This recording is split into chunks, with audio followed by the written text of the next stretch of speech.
This was a real surprise to us because there had been nothing about it in the real estate ad. You'd think the former owners would have mentioned it. I mean, the dry rot, I understand why they left that out, but even if this portal was busted, it's still a neat thing to have. Or so I thought at the time, and could have added a few thou to the asking price easy. But this was during the economic slump, so maybe not. And maybe the previous owners never bothered to come back here and didn't know what they had. They looked like indoor types, frankly. Not that Gretchen and I look like backcountry survivalists or anything, but I digress.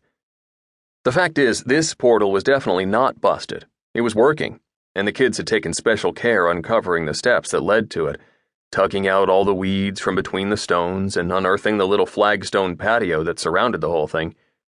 In retrospect, if I had been an expert, or even a well-informed amateur, I would probably have been able to tell the portal was really just puttering along on its last legs and would soon go on the fritz. But of course I was, and I guess still am, an idiot. We all went over there and walked around it and looked through it. Had a laugh making faces at one another through the space and watching each other go all funhouse mirror. But obviously the unspoken question was, do we go through? I was actually really proud of the kids right then because they'd come and gotten us instead of just diving headfirst through the thing like a lot of kids would have done. Who knows, maybe this stellar judgment will return to them someday. A guy can dream.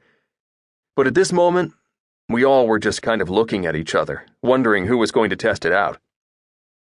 Since I'm the father, this task fell to me. I bent over and pried a stone up out of the dirt and stood in front of the portal, with the kids looking on from behind. Gretchen stood off to the side with her arms folded over her chest, doing that slightly disapproving stance she does pretty much all the time now. And after a dramatic pause, I raised my arm and tossed the stone at the portal. Nothing dramatic. The stone just disappeared. "It works!" Chester cried, and Luann hopped up and down, trying to suppress her excitement. "Now hold on," I said, and picked up a twig. I braced my foot on the bottom step and poked the twig through the portal. This close, you could hear a low hum from the power the thing was giving off. In retrospect, this was probably an indication that the portal was out of whack. I mean, if my TV did that, I'd call a guy. But then, I figured, what did I know? Besides, when I pulled the twig out, it looked okay. Not burned or frozen or turned into a snake or anything.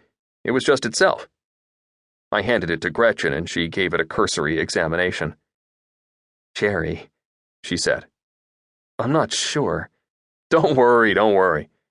I knew the drill. She's the mom, she has to be skeptical, and it's my job to tell her not to worry. Which is harder to do nowadays, let me tell you. I got up nice and close to the portal until the little hairs on my arms were standing up, and I stuck out my index finger and moved it slowly toward the shimmering air. Chester's eyes were wide. Luann covered her mouth with her fists. Gretchen sighed. Well, what can I say? It went in, and I barely felt a thing.